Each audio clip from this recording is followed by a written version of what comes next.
শিক্ষকরা presiding officer হবে তখন যেন আমাদের পাশে থাকে। বিতর্কিত মন্তব্য অসিত মজুমদারের। চুঁচুড়া তৃণমূল প্রার্থী দেবাংশু ভট্টাচার্যকে পশ্চিমবঙ্গ তৃণমূল প্রাথমিক শিক্ষক সংগঠনের পক্ষ থেকে সম্বর্ধনা দেওয়া হয় সুগন্ধার অমরপুরে তৃণমূলের কর্মী সভায়। সেখানে বিদায়ী বিধায়ক অসিত মজুমদার মন্তব্য করেন, ইভিএমে দেবাংশু যে বোতাম হবে সেই বোতাম যেন টিপতে টিপতে নিচু হয়ে যায়। প্রাথমিক শিক্ষক সমিতি তারা দেবাংশুকে ভালোবাসা উজাড় করে দিচ্ছে।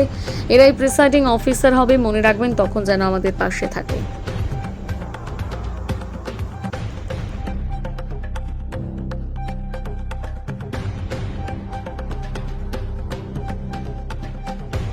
এক মিনিটও বলতে পারবে না। অতএব ওর বলার আগে আমি আরো 2-3 জনকে বলাবো। এবার আমাদের পোলবাদাতপুর ব্লকের যুবর সভাপতি ভাই শুভ, তার এলাকার পশ্চিমবঙ্গ তৃণমূল প্রাথমিক শিক্ষক সমিতি সদর পশ্চিমবঙ্গ শাখা, যারা সমাজের বিধানসভাকে যিনি নিজের হাতে করে গড়েছেন এবং যিনি রাজনৈতিক এই রিলে রেসে তার মশালটা আমার হাতে তুলে দিয়েছেন, সেই মাননীয় অসিত মজুমদার মহাশয়কে প্রিসাইডিং অফিসার এদের হচ্ছে আমাদের সাপোর্ট করতে হবে। এইগুলো বাজে জিনিস তো দেখো। বিরোধীরা বলছে এটা এখন যেহেতু নির্বাচন বিধি রয়েছে সেই নির্বাচন বিধি লঙ্ঘন করা হচ্ছে, কি বলবেন?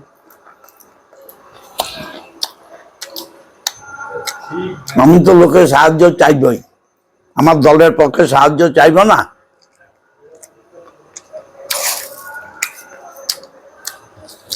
মানে নির্বাচনের সময় কথাগুলো বলা নাকি এটা নির্বাচন বিধি লঙ্ঘন হয়েছে। আমার নামে কমপ্লেন করুক, নির্বাচন কমিশনে উত্তর দেবো। তো কুকুর ছাগলের কথা উত্তর দেবো নাকি? আবার আপনাদেরই একাংশ বলছে এই ধরনের মন্তব্য করে দেবাংশুকে ব্যাকফুটে ফেলার চেষ্টা করছেন বিধায়ক। আমাদেরকে এসব বলতে পারেন না, এসব আপনাদের টিভিতে খবর, টিআরপি বাড়াবার খবর। আমাদের দলের কেউ এসব বলতে পারে না। যারা আপনার বিরোধী গোষ্ঠী, আমার বিরোধী গোষ্ঠী বলে কিছু নেই, সব মমতা ব্যানার্জির গোষ্ঠী। আমার আবার বিরোধী গোষ্ঠী কি?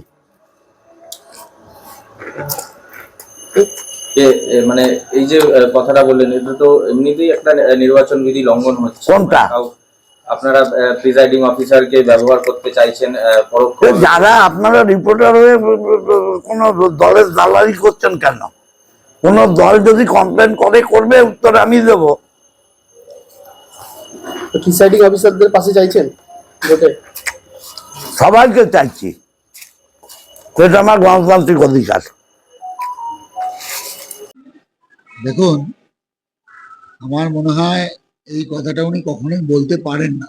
কেন, ইলেকশন কমিশনের অবশ্যই দেখা উচিত একজন বিধায়ক তিনি কিভাবে বলেন যে প্রিসাইডিং অফিসাররা একটি সুনির্দিষ্ট দলকে দেখবেন বা সহযোগিতা করবেন।